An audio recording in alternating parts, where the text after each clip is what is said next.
Well, hello and welcome to Module 1. Oh my goodness, we're off and running, and I'm hoping that by now you've had a chance to go into the pre-work and start to get that all completed and start working on that. That's really important work, and doing that will really help set you up for the duration of the course, because we want to be very, very clear about who we want to be doing business with, and by understanding the voice of your ideal client and the traits of your ideal client, it can really help solidify, okay, what direction do we need to go in order to get those ideal clients into our sales and marketing funnel.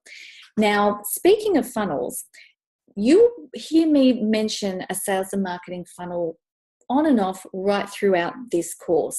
So just in case you're not familiar with that term, I want you to mentally think about the shape of a funnel, which is very large at the top, and then it comes down to a narrow opening at the very bottom. So when we're talking about sales and marketing funnels, the idea is that we want as many prospects or people who haven't become clients yet. We want to have as many of those coming into the top of our sales and marketing funnel. And then when they're in that funnel, we're educating them, we're going out, we're doing site visits, we're keeping in communication with them. And that's the work that goes on. So the top of the funnel is where we attract someone into our business, a new possibility, a new potential client. And then in the middle of the funnel is where we undertake that sales process. And then at the bottom of the funnel is where clients come out. So it's a numbers game, people. We want to have as many people coming into our sales and marketing funnel as we can, because it is absolutely 100% a numbers game. So I want you to keep that little funnel thing in your mind as we go through the course. And we're always going to be working on how to get more people into our funnel, how to educate them, and then how to turn those educated prospects into customers. So that's part of what we call life cycle marketing. And we'll be talking more about life cycle marketing as we go through the course. But here we are in Module 1, and we're ready to dive in really deep today on the ideal client profile. And this work is really important work. And I want to point out something that maybe you haven't thought about this, but I know it comes up a bit when I'm coaching my one-on-one clients. They often feel isolated and in the business on their own, just slugging it out, grinding and hustling every single day. And Ruth, I'll just get her off the screen. They're grinding and hustling it out every single day. And I always say to them, remember, you're in business for yourself, but you're not in business by yourself. And I'm going to say the same thing to you guys as well. During the next 8 weeks that we're working together, you are not in this by yourself. You have myself and my team, and we are all so invested in making sure that you really you learn as much as possible, and you really participate in the course as much as possible. So right throughout this course, if there's anything that you feel you don't understand, or you don't understand the way I've explained it, just reach out to us on the private Facebook group, which by now you should have all joined, and I'm hoping that you've all gone in there and introduced yourself. If you haven't, that is a task I would like you to do before we get on our first live call later this week. So go to the private Facebook group, and there is a link to the private Facebook group in the first email we sent you. I've also sent you all invitations via Facebook. Now, if you don't happen to have a Facebook profile, you really do need to go and set one up today, because we'll be working directly through Facebook for a lot of the stuff that we do, so that I can be answering you in real time, and well, as much as possible. So please, if you haven't, go and set yourself up with a Facebook profile, and then invite me to be a friend. And that way I can invite you into our private group. Well, are you ready? Let's get started. So, client profiling. I'm going to ask you a few questions. Do you know who your ideal client is? Do you know what demographics are, or what psychographics are? Do you understand your ideal client's specific wants and needs? Now, look, if you can't answer yes to each of these questions, there's no shame in that. That's what you're here for. But I'm just going to let you know that you are literally leaving money on the table. It's all about the right information in the right order. So we're going to be identifying your ideal client, and that's the basic foundation upon which every successful business is built, much less a cleaning business. Wouldn't you like to know who is going to buy from you that you want to do business with?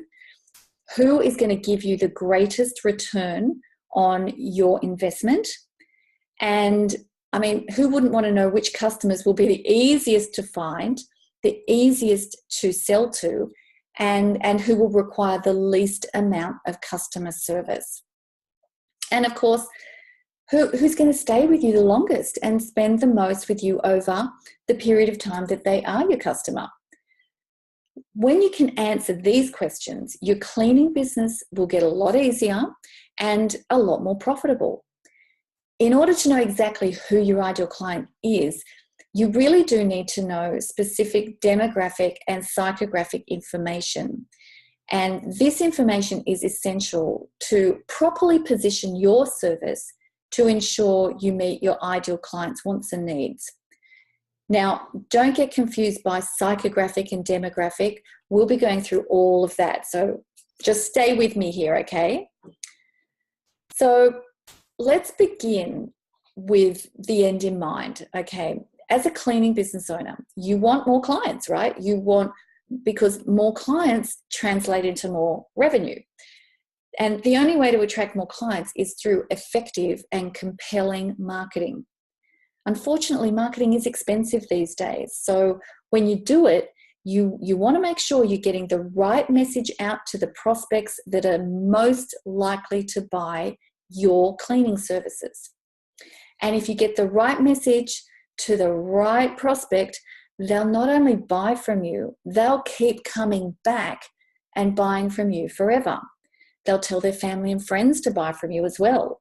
And they'll spend more money with you than your typical client. So your number one priority is to find out exactly who is your ideal client. The only reason that clients do business with you is to fulfill some want or need that they have. They want you to solve a problem in their lives. Find out what those needs are and fill them better than anyone else, and you will dominate your entire market. Your competitors literally won't know what hit them. So what needs do your clients want filled? Or maybe even more importantly, what unmet wants or desires do your clients have that you can fill? Maybe they need a faster booking service. If you're a one-off cleaning service, cleaning window cleaning service or carpet cleaning services. Maybe they want lower prices or more services offered. Or perhaps they want a premium cleaning service. Or maybe they want bargain cleaning with no frills.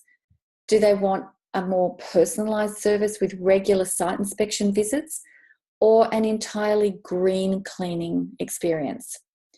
Or maybe they just want to deal with a cleaning company who will treat them like a valued customer 365 days a year. Look, it's absolutely critical that you have a clear, concise understanding of the needs and wants of your ideal client. That's the purpose for developing your client profile. And if you distill it down to one significant purpose, it would be to create a match between your buyer and your cleaning service. It's critical that you have this clarity around the needs and wants of your ideal client. So let's talk demographics. Demographics are the characteristics that identify the type of client that has a need to purchase your services. So that's where we're going to start. Let's identify specifically who your ideal client is. But first, in order to know and understand just exactly who they are, we need to identify who your current client is. And that was part of that pre-work that I had you do, because you were doing that based on your current clients. So now I want you to think about all the clients you've dealt with over the past several months. And in a moment, I'm going to ask you to record that information on a piece of paper. Later on in this module, we're going to compare your current client profile with your ideal client profile. And let's see if they match. By doing this, we'll know if your current client is really your ideal client. Into the demographics. Demographics explain who your buyer is, while psychographics explain why they buy. Now, both of these categories will differ based on the type of client that you sell to. Your job is to create a match between the buyer and your cleaning service. The demographic and psychographic information lets you do that. To help you develop your ideal client profile, we created some simple demographics research sheets, and you'll find those resources within this module. These will help you properly identify your ideal client by conducting quick and easy market research. Now, I did get you to do some of this work in the pre-work. This is a lot more in depth. So you'll be interviewing 3 clients if possible. Okay, so let's get started. First of all, do you sell to consumers, as in homeowners, or to businesses? And this is an important question because it determines the types of questions you need to ask as you conduct your market research.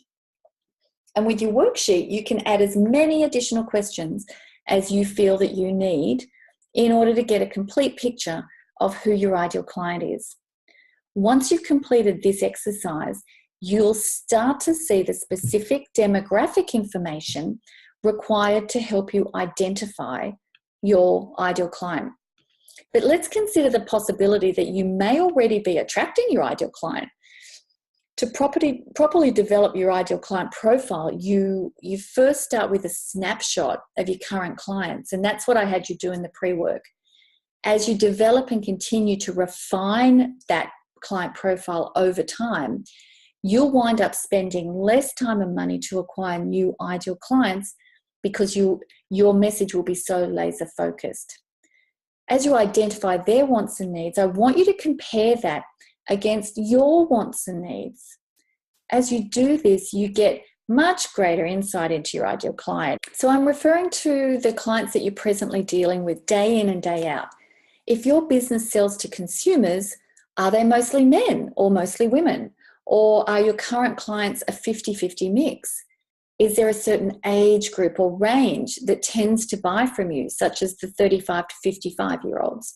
Or maybe it's career-focused singles who don't have time to clean.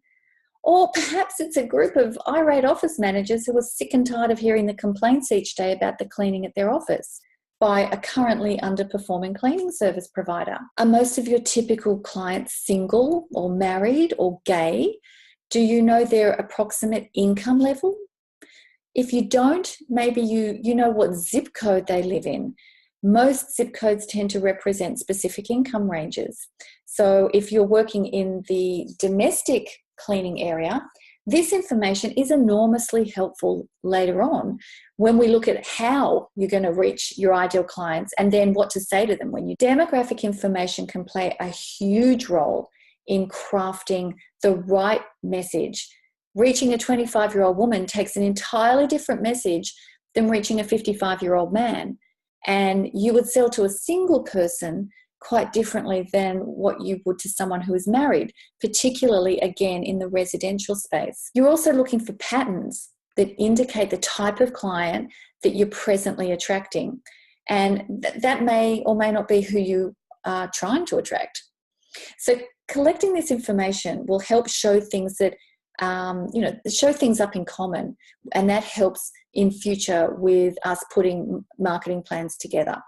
So what I'd like you to do is complete the information as best you can when you think about the typical client that presently does business with you. And I personally recommend that you research a minimum of 3 clients for this exercise. So what I want you to do is begin by selecting 3 current clients that you classify as ideal. These are clients you love to work with and they love to buy your services.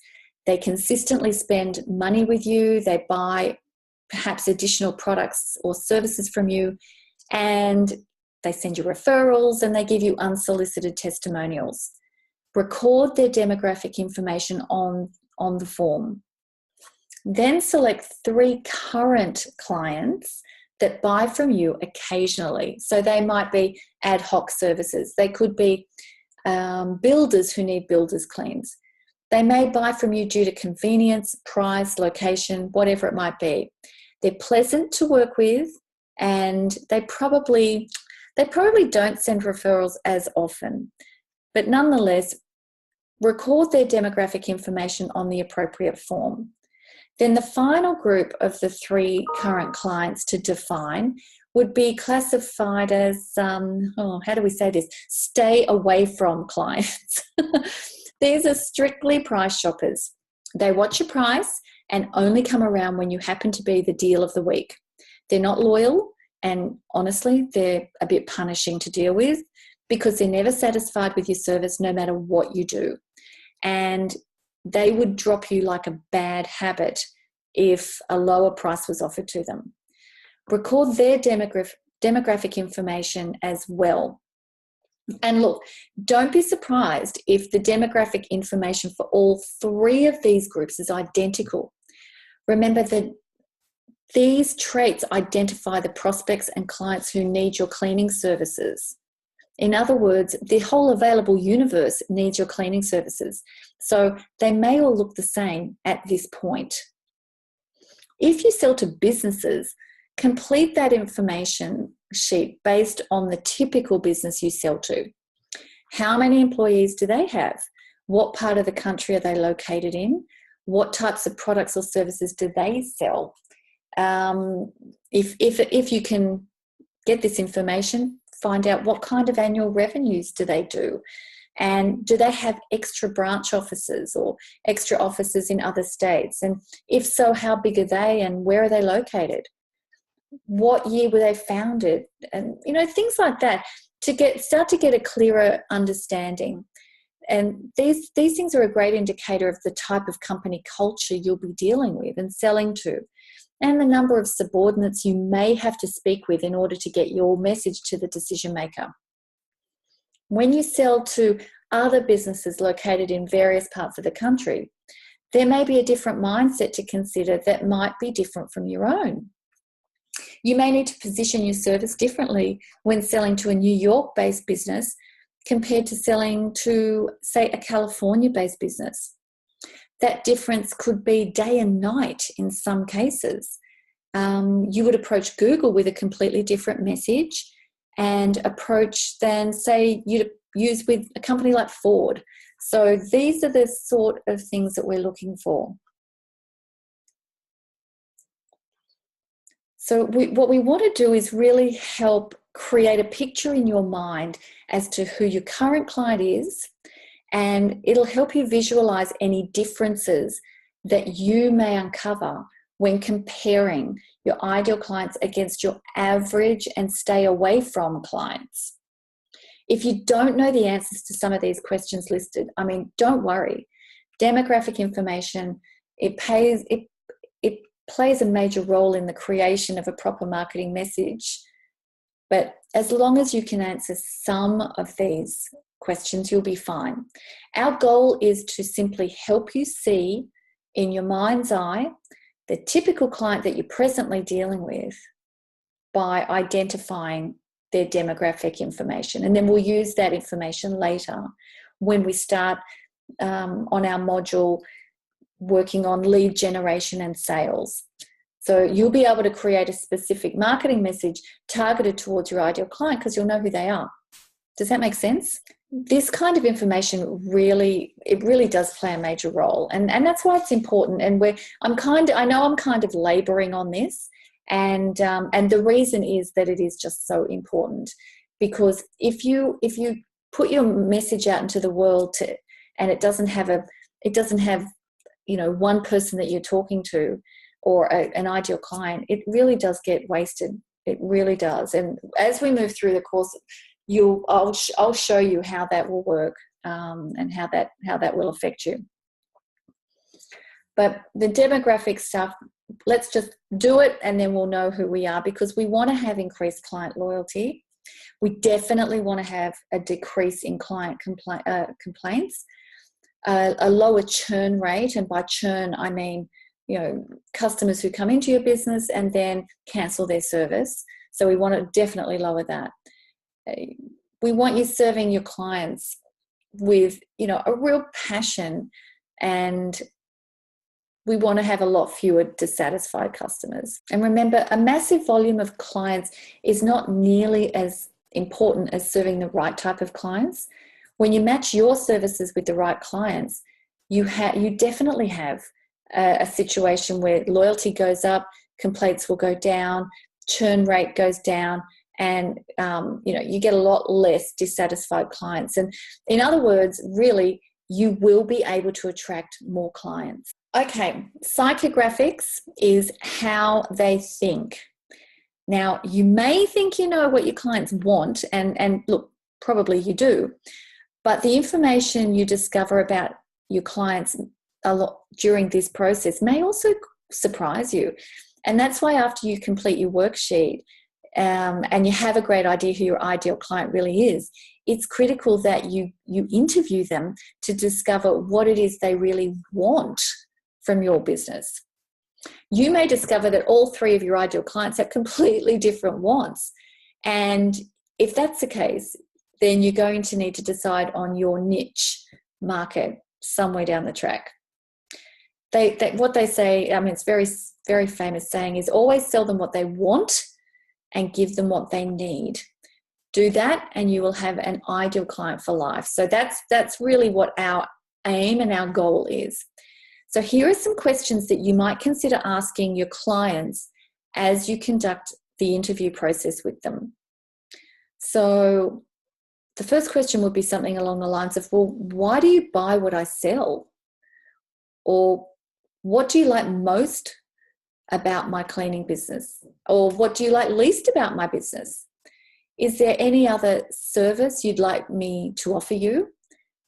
Or if you had 3 wishes, what would you wish for when doing business with me?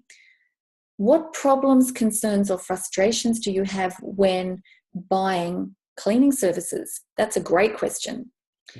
What one thing would you love to see different or improved?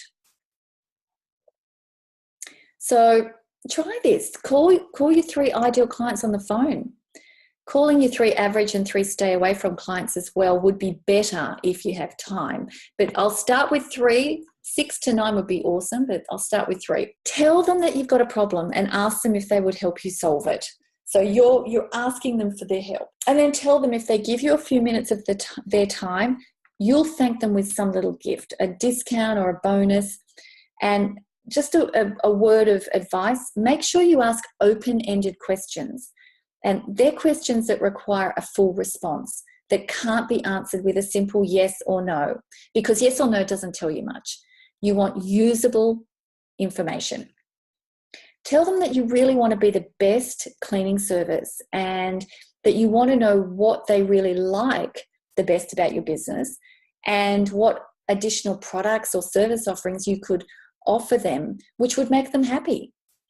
And also find out what you already do that pleases them the most. Why did they become your client in the first place? You could ask them this question.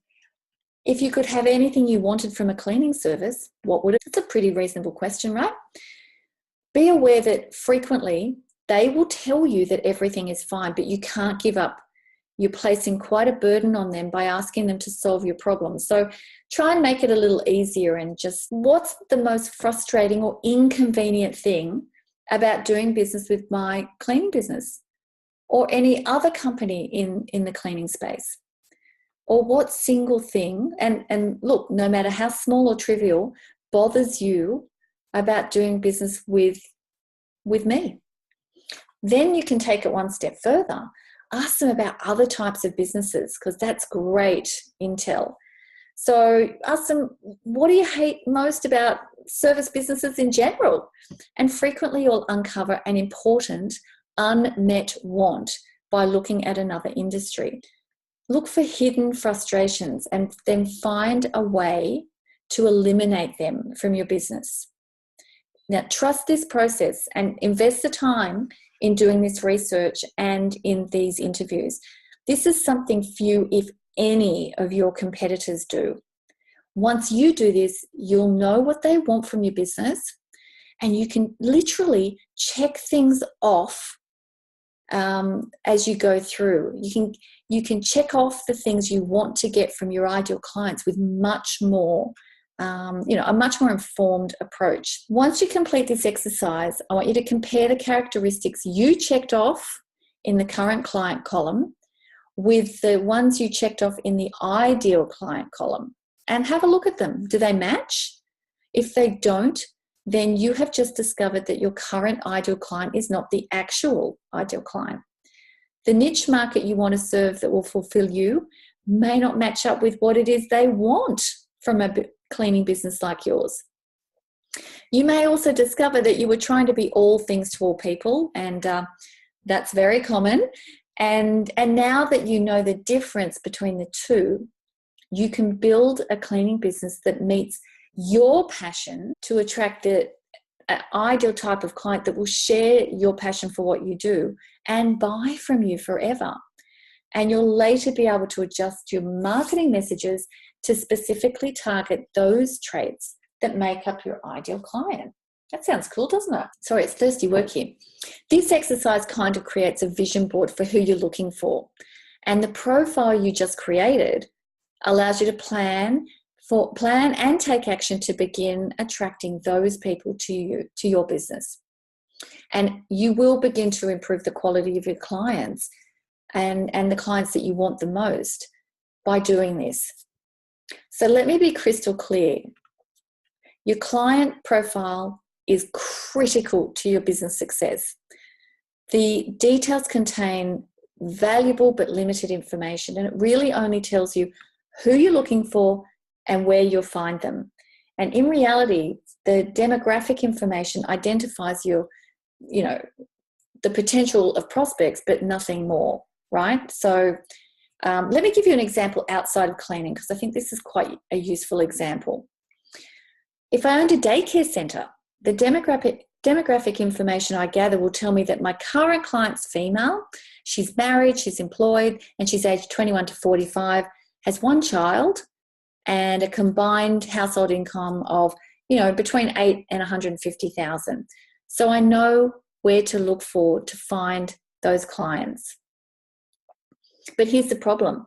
The demographic information only tells me what these women need. Most working mothers need daycare services for their children. This information doesn't tell me what they want out of a universe of prospective working women. Some of them will want a daycare that is inexpensive and will basically babysit their children while they're at work.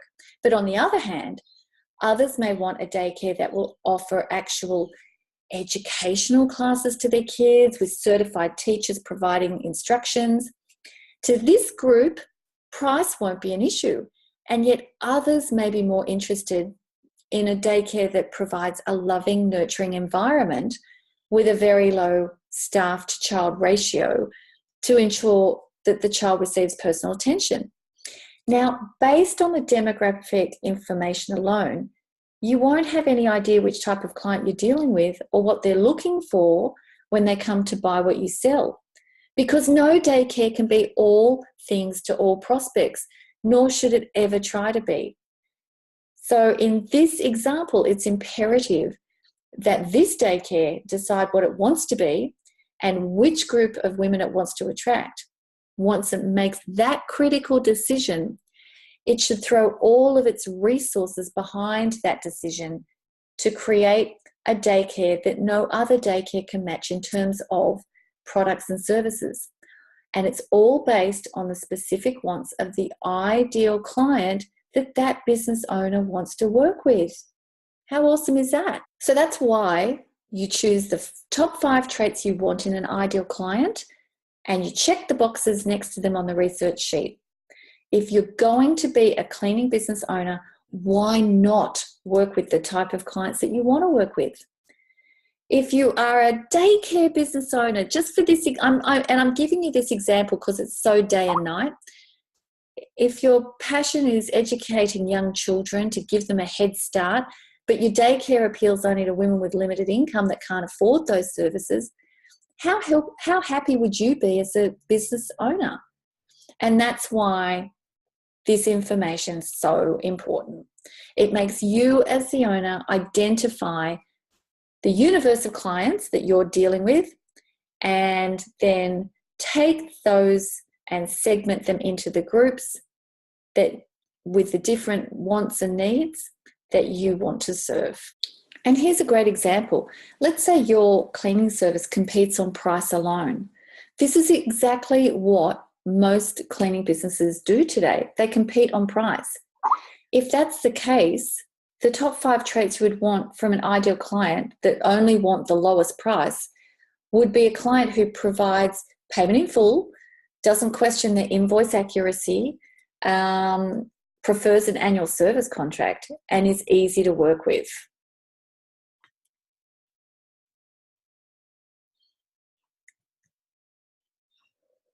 These are the ideal traits you would want in an ideal client that is only interested in a low price.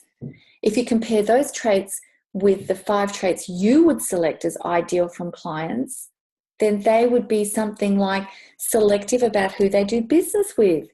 They want to be kept informed with problems or progress. They want the latest innovations.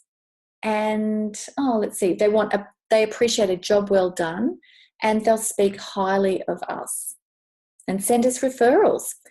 Can you see the difference here?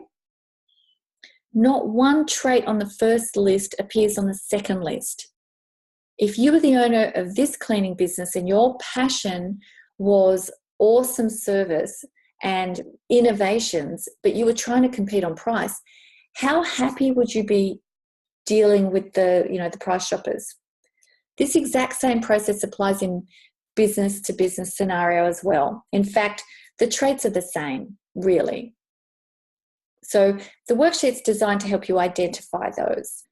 So there you go. I know there's a lot of information to consume here, but let me just break it down into and just really simplify it.